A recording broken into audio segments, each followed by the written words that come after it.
नमस्कार, मेरा नाम भाऊ तोरसेकर। आप देख रहे हैं प्रतिपक्ष। दोस्तों, कल यानी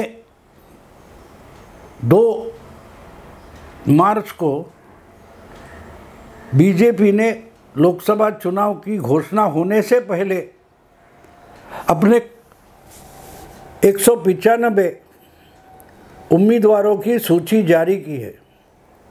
कितनी अजीब बात है देखो दोस्तों कि अभी लोकसभा चुनाव आयोग ने, राष्ट्रीय चुनाव आयोग ने अभी लोकसभा 2024 का टाइम टेबल भी नहीं डिक्लेयर किया कि किस दिन से आचार संहिता लागू होगी, किस दिन से पहले दौर का, पहले चरण का मतदान होगा, चुनाव में कितने चरण में मतदान होगा, किस राज्य में कितने चरण में मतदान होगा। ऐसा कोई भी प्रोग्राम अभी भी चुनाव आयोग ने डिक्लेयर तक नहीं किया है। और उससे पहले ही बीजेपी ने अपने 195 उम्मीदवारों की सूची जारी कर दी है। उसमें उनको जिसकी ज़्यादा विश्वास है कि ये सीटें चुन कराएगी, ऐसे सब है, कुछ वो डिटेल्स में नहीं दूंगा। लेकिन कहने की बात ये है दोस्तों कि एक जगह हम देख रहे हैं कि अगले लोकसभा चुनाव में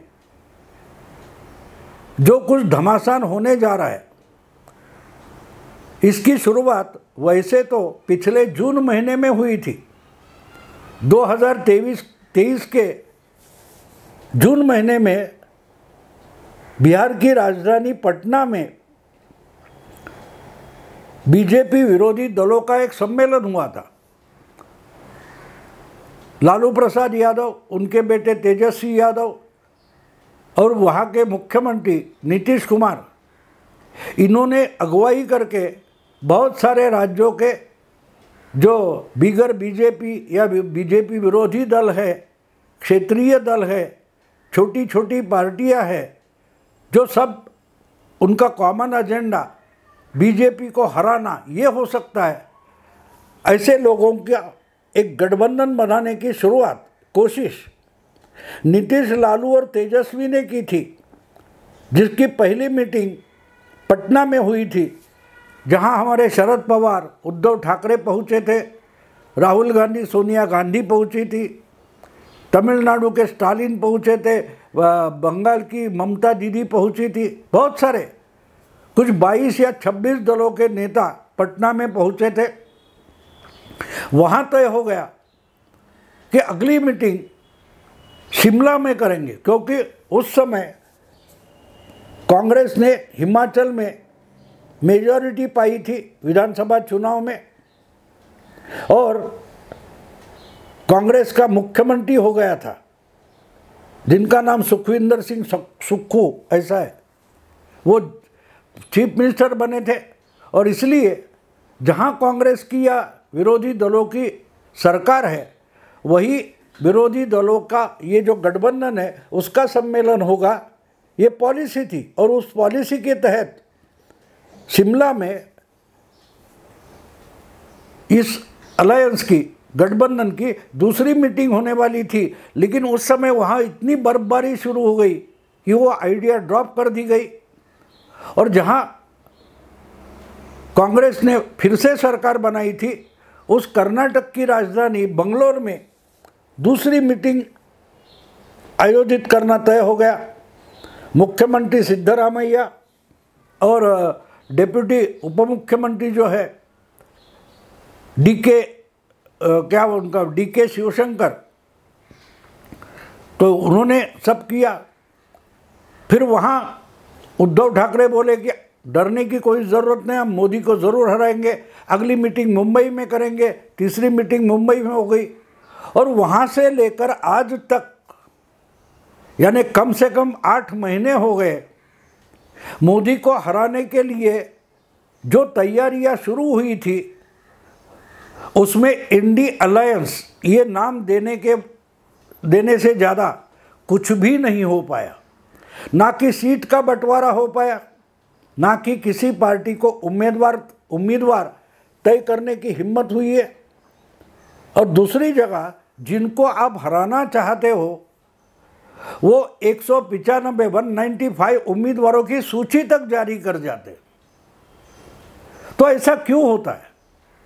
विरोधी दल अगर मोदी जी को हराना चाहता है तो उसको एक बात ध्यान में रखनी चाहिए कि उसको खुद को जीतने के लिए भी प्रयास करने पड़ेंगे।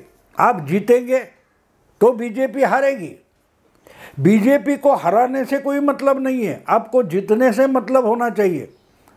और ये जो गड़बड़ हो रही है तो क्यों हो रही है, इसका जवाब ढूंढने के लिए बहुत सारे पत्रकार, एनालिस्ट, क्या बोलते हैं उनको, विश्लेषक प्रयास कर रहे कि क्यों विरोधी दल अगर गठबंधन बनाते हैं तो बीजेपी को हराने की कोशिश में ये क्यों पीछे पड़ गए।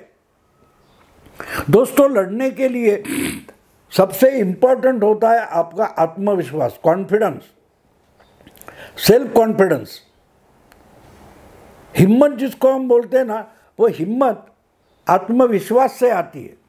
पहली बात यह है कि आत्मविश्वास यानी खुद पर विश्वास होना चाहिए।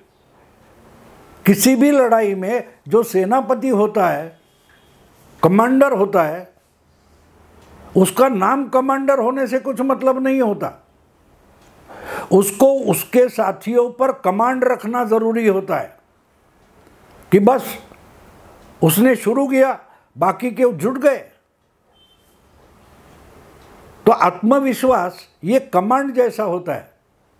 शायद वो गलती कर सकता है, सेनापति एक गलती करे तो पूरी उसकी जो सेना है वो हार जाती है, लेकिन वो सेना कम से कम उसके पीछे खड़ी होकर लड़ जाती है। जब सेनापति आगे खड़ा होकर अगुवाई करता है और उसका आत्मविश्वास देखकर उसके साथी, उसकी सेना उस पर भरोसा करती है। जीने मरने की चिंता नहीं करती सेना, अपने सेनापति पर विश्वास करती है। जिस सेनापति को आत्मविश्वास होता है, कॉन्फिडेंस होता है, इसलिए किसी भी हथियार साधन से भी बड़ी ताकत उस कॉन्फिडेंस में होती है। मोदी में वो कॉन्फिडेंस है, इसलिए चुनाव का टाइम टेबल घोषित होने से पहले बीजेपी ने यानी मोदी जी की पार्टी ने 195 उम्मीदवारों की सूची जारी की। लेकिन जो 28, 26, 22 पार्टियों का गठबंधन बना, वो अभी तक एक भी राज्य में सीट का बंटवारा तक नहीं कर पाए। और क्यों नहीं कर पा रहे? क्योंकि इनमें कॉन्फिडेंस नहीं है, आत्मविश्वास नहीं है, ताकि उनकी लीडरशिप को आत्मविश्वास है। अब ये इसका सबूत क्या है? अब बोलेंगे आप भाऊ तो आरोप कर रहा है। क्यों नहीं? कांग्रेस के पास, इंडिया अलायंस के पास आत्मविश्वास नहीं, ये भाऊ किस आधार पर बोल रहा है? तो एक आपको उसका सबूत दे देता हूँ। अभी अभी आपको मालूम है राज्यसभा के चुनाव हो गए, और राज्यसभा के चुनाव में जितनी सीटें होती है उतने ही उम्मीदवार अगर सामने आ जाए तो वोटिंग होता नहीं, मतदान होता नहीं। महाराष्ट्र में 6 सीटें खाली थी, अलग अलग पार्टियों ने 6 ही उम्मीदवार खड़े कर दिए, चुनाव हुआ नहीं, मतदान हुआ नहीं, रिजल्ट हो गया। लेकिन उत्तर प्रदेश, हिमाचल और कर्नाटक, ये 3 राज्यों में ज़रूरत से ज़्यादा उम्मीदवार थे तो वोटिंग हो गया। लेकिन राजस्थान, महाराष्ट्र या और कुछ राज्य, मेरा ख्याल है बंगाल होगा, वहाँ तो मतदान हुआ नहीं, क्योंकि जितनी सीटें थी उतने ही उम्मीदवार पर्चे भरकर सामने आ गए। तो उसमें पहली बार लोकसभा लड़ना छोड़कर राहुल गांधी की मातोश्री सोनिया गांधी राज्यसभा पहुंच गई, और आराम से पहुंच गई, मतदान की ज़रूरत ही नहीं थी। राजस्थान में जो सीटें कांग्रेस को मिलने वाली थी, उस सीट पर एक ही सीट कांग्रेस को मिलने वाली थी, लेकिन उस एक सीट के लिए सोनिया गांधी ने पर्चा भरा, बाकी बीजेपी ने भरा, और काम खत्म हो गया, वोटिंग हुआ नहीं। जितनी सीटें थी उतने ही उम्मीदवार थे। लेकिन उससे भी अच्छी सीट, कॉन्फिडेंट जिसको मानते हैं, आत्मविश्वास, अगर आराम से चुनकर आना है तो सोनिया जी को हिमाचल के चुनाव में, राज्यसभा चुनाव में लड़ने की ज़रूरत थी, क्योंकि हिमाचल की राज्यसभा में एक ही सीट खाली हुई थी और एक ही सीट भरनी थी। तो अगर सोनिया गांधी हिमाचल से चुनाव लड़ती राज्यसभा का तो भी चुनकर आ सकती थी, क्योंकि जो 68 विधायक हिमाचल विधानसभा में है उसमें से 40 कांग्रेस के थे, 25 बीजेपी के थे, 2-3 इधर उधर के छोड़ दो। तो अगर 68 में आपके 40 विधायक थे, फिर भी सोनिया गांधी हिमाचल से राज्यसभा चुनाव लड़ने के लिए राजी नहीं थी, क्योंकि बीजेपी ने ये तय किया था कि हमारे पास सिर्फ 25 विधायक है, फिर भी हम हिमाचल राज्यसभा चुनाव लड़ेंगे और हमारा कैंडिडेट चुनकर लाएंगे। मतलब साफ था कि बीजेपी 25 विधायकों के ताकत पर चुनाव लड़ना चाहती है। इसका कारण कांग्रेस के एमएलए तोड़ने की तैयारी बीजेपी ने कर दी है। अब ये बात हुई थी कि हिमाचल के जो मुख्यमंत्री थे सुखविंदर सुक्खू, उन्होंने सोनिया गांधी को आमंत्रित किया था कि आइए आप हिमाचल से राज्यसभा में जाइए, हमारे पास बहुत तगड़ा बहुमत है। लेकिन जो कांग्रेस की असली सेनापति मानी जाती है वो सोनिया गांधी ने हिमाचल से पर्चा भरने की हिम्मत तक नहीं दिखाई। क्यों? क्योंकि उनको कॉन्फिडेंस था कि अगर हिमाचल से लड़ जाऊंगी तो हार जाऊंगी, हमारे ही विधायक दगाबाजी करेंगे, बीजेपी से हाथ मिलाएंगे, तो इससे अच्छा है कि उससे राजस्थान सेफ है, मैं राजस्थान जाऊंगी, राजस्थान से राज्यसभा पहुंचूंगी। लेकिन सोनिया गांधी ने अपने ही 40 विधायकों पर यह विश्वास नहीं दिखाया कि वो एक साथ पार्टी के उम्मीदवार को मतदान करेंगे, वोटिंग करेंगे। तो आत्मविश्वास ये होता है जब कांग्रेस का सबसे बड़ा नेता, राहुल गांधी से भी बड़ा नेता सोनिया गांधी है, आज भी उनका शब्द माना जाता है। सोनिया गांधी ने बोला काम खत्म, राहुल गांधी को भी मानना पड़ता है। अगर ऐसी नेता जो आज भी कांग्रेस की सेनापति ही है, अगर ऐसी नेता अपने ही 40 विधायकों पर विश्वास नहीं कर रही है, मतलब वो अपनी पार्टी पर विश्वास नहीं कर रही है। हमारी पार्टी के विधायक हमको ही वोटिंग करेंगे, हमारे कैंडिडेट को वोट करेंगे, इसका आत्मविश्वास सोनिया गांधी को भी नहीं था। इसलिए हिमाचल में आमंत्रण होने के बावजूद सोनिया गांधी राजस्थान में पहुंची और अभिषेक मनु सिंघवी को हिमाचल में उम्मीदवार बनाया गया और होना था वो हो गया।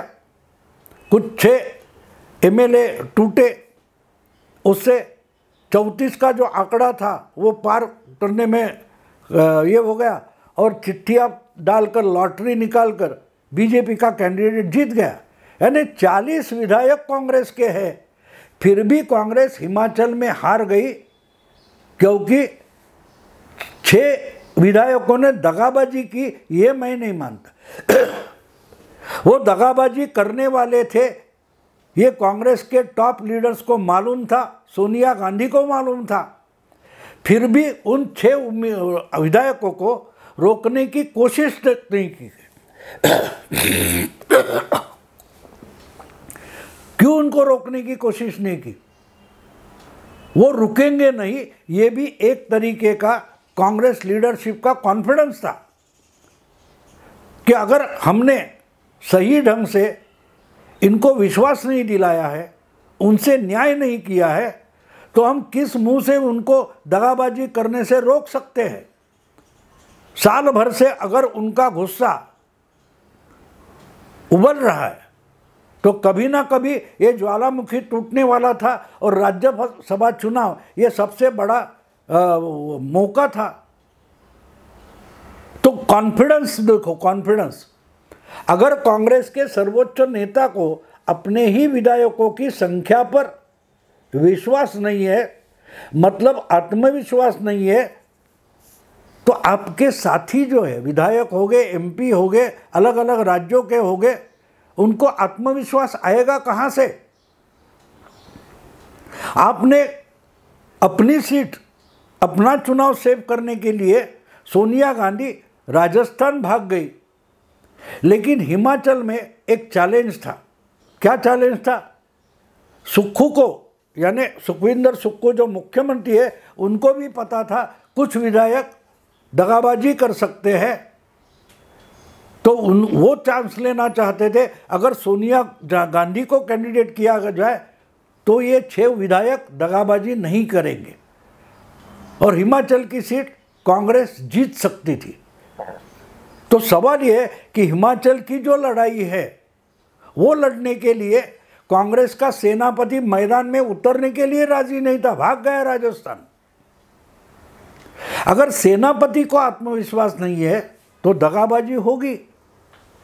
अगर आप किसी को, सुखविंदर सुक्खू को मुख्यमंत्री बनाते हो और विक्रमादित्य जो कोई है दूसरा कैंडिडेट, पूर्व मुख्यमंत्री का बेटा, उसको नकार रहे हो,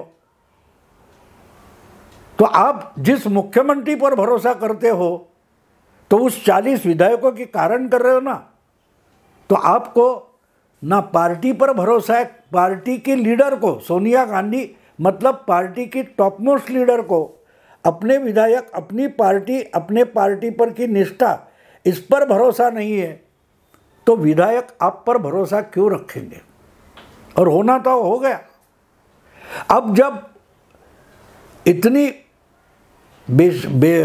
लज्जास्पद बात, शर्मनाक बात हो गई, उसके बाद वहाँ भेजे गए भूपिंदर सिंह हुड्डा जो हरियाणा के पूर्व मुख्यमंत्री है और कर्नाटक के विद्यमान उप मुख्यमंत्री है शिव कुमार, उनको भेजा गया, जाओ भाई मामला सुलझा दो, क्योंकि जिन 6 विधायकों ने दगाबाजी की थी और बीजेपी को वोटिंग किया था, उनको बीजेपी ने उठाकर हरियाणा में हेलीकॉप्टर से एयरलिफ्ट किया था। तो क्या करे, हिमाचल की सरकार कैसे जिंदा रखे, इसके लिए हुड्डा और शिवकुमार को भेजा गया। अब ये बात है कि कर्नाटक के शिवकुमार हिंदी तो ढंग से बोल नहीं सकते, और हिमाचल की भाषा तो हिंदी की और एक बोली है, पंजाबी हिंदी से मिश्रण होकर कुछ बनी हुई अलग बोली है। ये शिवकुमार कैसे समझेंगे? वो तो साउथ इंडियन है, दक्षिण भारत के हैं। आज तक हमने बहुत बार हिंदी फिल्मों में साउथ इंडियन भाषा, तमिल हो, तेलुगु हो, मलयालम हो, उस पर कॉमेडी देखी है ना। मुझे जब ये सब शिवकुमार को भेजा गया और बोले हाँ हाँ सब खत्म हो गया, कोई गड़बड़ नहीं है, तो मुझे एकदम बहुत साल पहले, 60-70 साल पहले की एक फिल्म का गाना याद आ गया। शम्मी कपूर, सायरा बानू की शायद वो पहली फिल्म थी, जंगली, उसका एक गाना है, अय्या सुखू सुखू, एक गाना था, अय्या सुखू सुखू।